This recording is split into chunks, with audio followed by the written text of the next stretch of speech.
Ada 5 pelajaran yang terlambat dipelajari orang dalam hidup.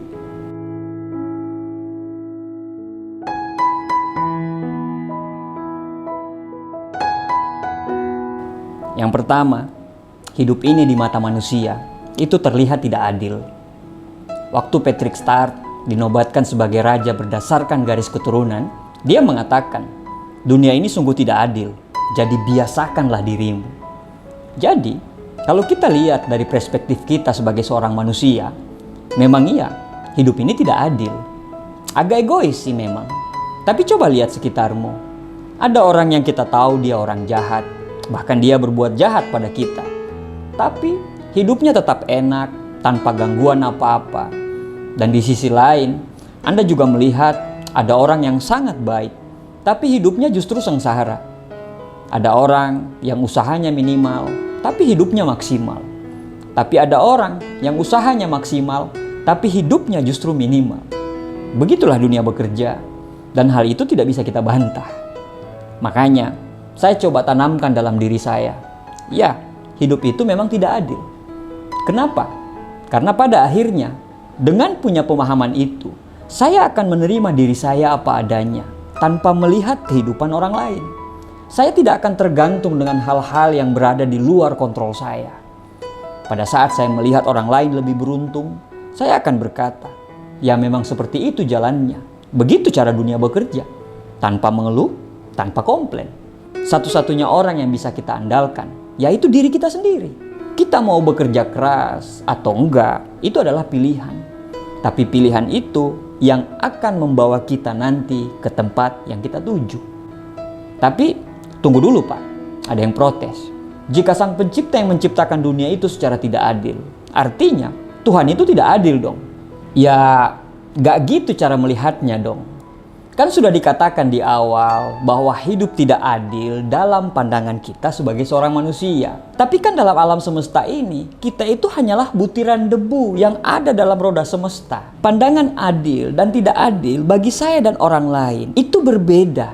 Apalagi dalam sudut pandang Tuhan. Dan yang pasti, pandangan adil bagi Tuhan adalah keadilan yang sesungguhnya. Kesimpulannya begini, ketika kita melihat hidup itu tidak adil dan kita mau menerima itu, jelas kita tidak akan khawatir dengan kesuksesan orang lain pastinya. Dan kita akan bersyukur dengan apapun yang terjadi. Karena gak mungkin Allah menciptakan kita kalau tidak ada maksud dan tujuannya. Matematika Tuhan itu berbeda dengan manusia. Dan kita hidup di dunia ini hanya sementara. Biasakan diri kita dengan ketidakadilan. Dan biarkanlah keadilan itu menemukan jalannya sendiri. Life can be unfair sometimes, but that's no reason to just give up. Yang kedua, orang lain memperlakukan kita seperti kita memperlakukan diri kita sendiri. Cara kita memperlihatkan diri kita, apa yang kita pikirkan tentang diri kita, siapa diri kita sebagai makhluk sosial, semuanya ada dalam kendali kita. Kita dapat memilih tumbuh, belajar, dan berkembang.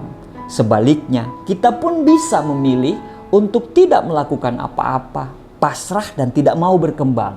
Tapi kita adalah akumulasi dari pengalaman dan apa yang kita yakini.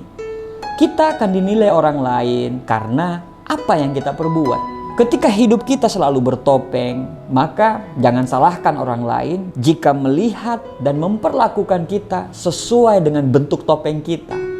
Tapi ketika kita tampil apa adanya dengan segala kekurangan dan kelebihan kita, maka orang lain akan memperlakukan kita selayaknya kita seoriginal mungkin.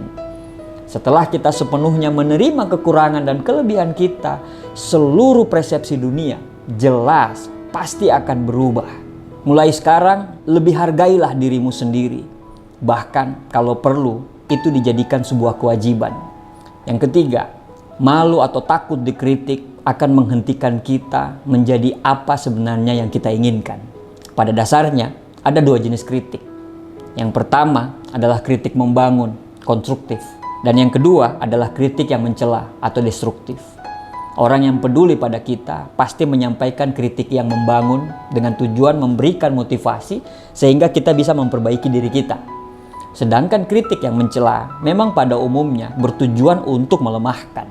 Kritik itu dia bernada menghakimi, bahkan mencari-cari kesalahan orang lain. Orang yang sikapnya kurang baik memang cenderung akan berupaya membesar-besarkan kelemahan atau kekurangan orang lain. Bahkan mereka berniat untuk mempermalukan Anda di depan umum. Dalam menghadapi kritik yang mencela, kita harus memiliki penguasaan diri dan sikap rendah hati pastinya. Sehingga kita tidak merasa kecewa. Bahkan kita menganggap kritik itu sebagai suatu hal yang positif. Kita tidak bisa mengontrol tiba-tiba ada yang datang ke kita dan mengatakan, "Lu jelek, lu tidak tahu diri," dan lain-lain. Tapi yang bisa kita kontrol adalah reaksi kita setelah kita menerima kata-kata tersebut. Dan tahu nggak, reaksi itulah akan ketahuan bahwa kita itu sudah dewasa atau belum. Jadi yang paling penting adalah persiapkan segala sesuatunya sebaik mungkin. Entah kritik membangun atau kritik yang mencela, terimalah dengan lapang hati. Kita semua akan mencari alasan atau mencoba untuk melindungi citra persepsi kita dari apa yang orang lain pikirkan tentang kita. Tapi ternyata akhirnya semua itu tidak akan jadi masalah. Percaya deh, berkembanglah dengan kritik dan jangan jatuh karena kritik. Yang keempat, semuanya bersifat sementara. Hidup ini sementara. Semua orang yang Anda temui, semua yang Anda beli, dan semua yang Anda miliki, itu sifatnya semua sementara. Semua yang Anda kerjakan, itu akan hilang suatu saat nanti. Dan pada akhirnya, orang-orang akan melupakan Anda. Jadi, jangan hanya mementingkan pekerjaan. Karena kalau Anda sakit dan akhirnya Anda tidak ada di dunia ini, posisi Anda di perusahaan akan digantikan dengan orang lain. Dan besoknya, semua orang-orang yang bersedih itu akan biasa-biasa lagi. Karena mereka sibuk dengan kerjaan masing-masing dan mereka lambat laun akan melupakan Anda. Sedangkan keluarga, mereka adalah orang yang paling berat menanggung beban ketika kita tidak ada. Jadi, bagilah porsi yang tepat antara ibadah, keluarga, dan pekerjaan. Ingat urutannya. Ibadah, keluarga, dan pekerjaan. Tidak ada yang abadi di dunia ini kecuali perubahan.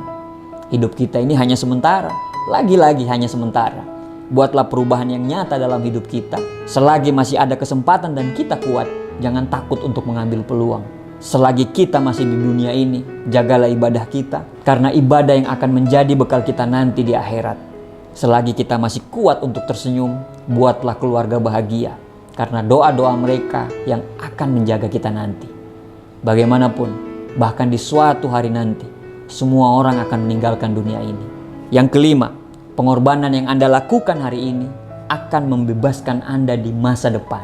Andai saya dulu disiplin les piano, mungkin sekarang saya bebas memainkan irama apapun yang saya mau dalam tuts piano. Andai dulu saya disiplin latihan karate, mungkin sekarang saya tidak pernah takut kepada siapapun. Andai dulu saya disiplin kuliah dan belajar, mungkin sekarang saya sudah mendapatkan beasiswa untuk melanjutkan S3 di luar negeri. Kalau kita melihat masa lalu, semuanya kayaknya lebih mudah. Tapi kita nggak akan bisa kembali ke masa lalu. Banyak sekali orang menyesal karena dulunya menghabiskan waktu lebih banyak menonton TV daripada membaca. Tapi semua sudah terlambat. Pemilik masa sekarang adalah orang yang dulunya rela membarterkan waktunya untuk disiplin daripada kesenangan-kesenangan mereka. Sedangkan yang dulunya bebas, semaunya aja, sekarang justru terikat karena miskin dan tidak punya pilihan. Disiplin kita saat ini akan membebaskan kita di masa yang akan datang. Jadi, apa yang terjadi dengan kita hari ini adalah pilihan-pilihan yang kita buat di masa lampau. Dan apa yang terjadi dengan kita di masa yang akan datang karena pilihan-pilihan yang kita buat di masa sekarang. Jadi, sebelum terlambat, lakukanlah sesuatu yang hebat untuk Anda di hari ini. Sehingga diri Anda di masa depan akan berterima kasih karena sudah berusaha di masa lampau. Itulah 5 hal yang mungkin terlambat dipelajari dalam hidup. Semoga bermanfaat.